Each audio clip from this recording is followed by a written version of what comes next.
All right, it is time to welcome in Raw Chef Jane to the Daytime Kitchen. And Jane, how you been doing?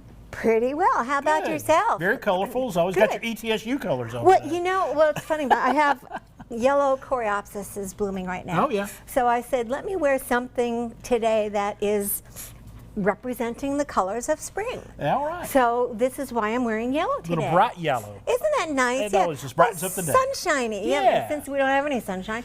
Well, no, there's some sunshine out there today. This is the good day of the week. But what you're doing some cauliflower. I am doing a cauliflower here. Yeah. Now, I would rice my own cauliflower. Right. Now you can buy this in the supermarket, folks. There's no excuse, okay? Used to be, it's like, oh, I don't feel like spending time, and people would come up with every excuse in the book.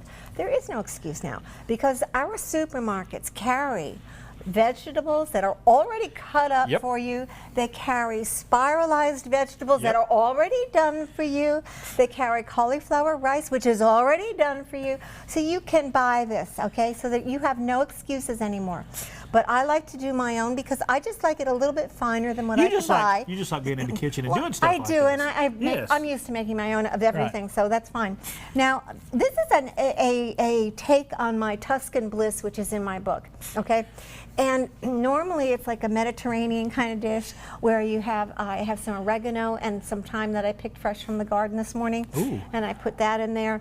And I also added a cream sauce. Now, cream sauce you've seen me make a million times. Some cashews, a little nutritional yeast, a lemon, some Himalayan salt, and a little pepper. Okay, and that I put in the blender and make a nice, smooth, creamy sauce. Right. And I added that in this, which gives it a nice texture. Okay, and it has a little bit of a little heaviness to it that makes it feel good, and it's more comfort food, I guess, to eat, which is really delicious. So what are we dropping in now?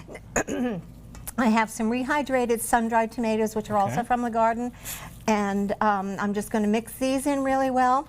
And then I think what I'm going to do is after I do this, I will be plating it. Okay. Now, I got to ask you, on your sun-dried tomatoes, do you actually sun-dry them, or do you put them in a dehydrator? How do you do I it? dehydrate mine only because I have so many. Okay.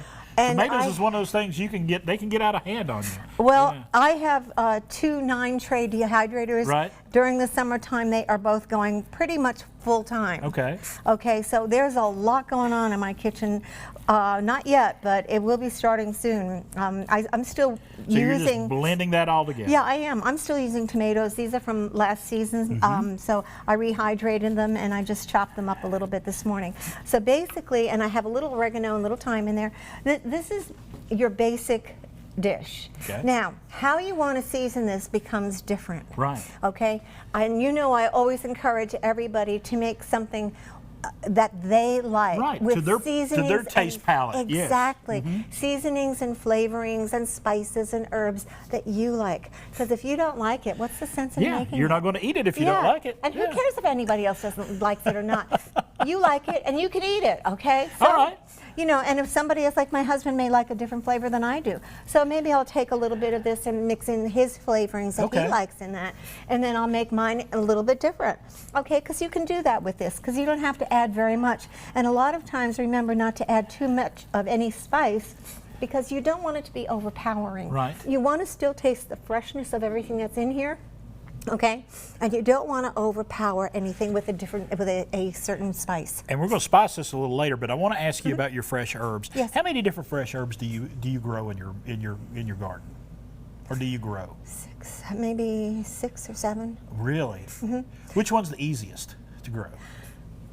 Because I know a lot of folks like to have those. Oregano's easy to grow? Oregano is a perennial, so it's going to come back every year, and it grows. Okay, I have 2 places. I have a raised bed that has a few things in it, and we have a large garden, and I have oregano basically coming out of my ears as I do cilantro. Right. Cilantro keeps dropping seeds, and I think I planted maybe 2 cilantro plants. I think I have like 8 cilantro plants that it just keeps dropping seeds. Right. I grow dill. I have lemon balm, rosemary, sage, thyme. But all of those things can be grown here. I mean, Oh, yes. And All what's nice about a lot of them, like for instance, I like pineapple sage Okay. also. And I don't necessarily use that as an herb, but it flowers with beautiful red flowers, and it's also a later season bloom. Yeah. So hummingbirds still come to it, butterflies come to it later All on right. in the season, so that's kind of nice. All right. Well, we're going to come back here. Thank you for sharing that with us. We're going to come back here in a little bit. She's going to season this all up and finish this dish off. But if you want to find out more, go to rawchefjane.com. She's on Facebook and Instagram as well.